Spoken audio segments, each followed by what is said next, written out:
CP the Fanchise, creator of Knicks Fan TV, joins the program. CP, great to see you. Let's start with OG Anunoby and the big news. 5 years, $212.5 million deal. What do you make of the contract? Moose and Figgy, great to be on with you. 5 years, a whopping deal for OG Anunoby, but something that I expected. His deal also comes with a player option in the final year, as well as a trade kicker. So the Knicks definitely took care of OG Anunoby, and how could you not? He came to the Knicks on New Year's Eve last year and immediately showed impact with this team. They won 87% of their games when OG Anunoby was in that lineup, 20-3. He transformed this Knicks defense and showed you a lot of offense, not just as an efficient three-point shooter, but also showed you some talent in the mid-range game and attacking the basket, especially in the playoffs. And so for the Knicks, this was a guy that they could ill afford to lose after having traded Emmanuel Quickley and RJ Barrett to get him from the Toronto Raptors. Yeah, CP, what was your opinion of the cost that it took last night to get Bridges?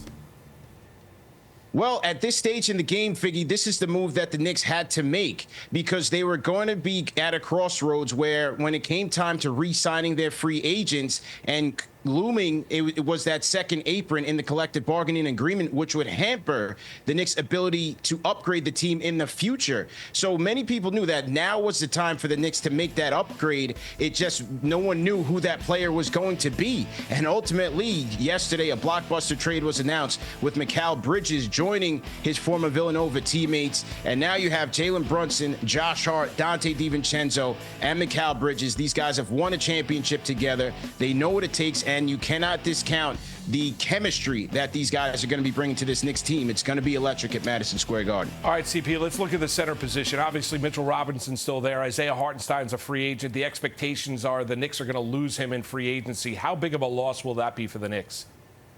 It's a tough loss for Isaiah Hartenstein, who certainly earned a pay raise this year. He stepped in when Mitchell Robinson missed 50 games as a starting center. Him and Jalen Brunson, they had great chemistry in the two-man game. Isaiah Hartenstein, defense, rebounding. He was there for the Knicks, even unleashed a nice floater, a guy who has a high IQ and can play make for the Knicks. And so he's going to be sorely missed. The reports are that the Orlando Magic and the Oklahoma City Thunder are the favorites to sign him. So for the Knicks, they will have Mitchell Robinson. They do have Jericho Sims. I'd expect the Knicks to look for a center in the draft to add to their core here. And then on the veteran minimum market, there could be a guy who the Knicks may have on their radar. Maybe it's an Andre Drummond returning home.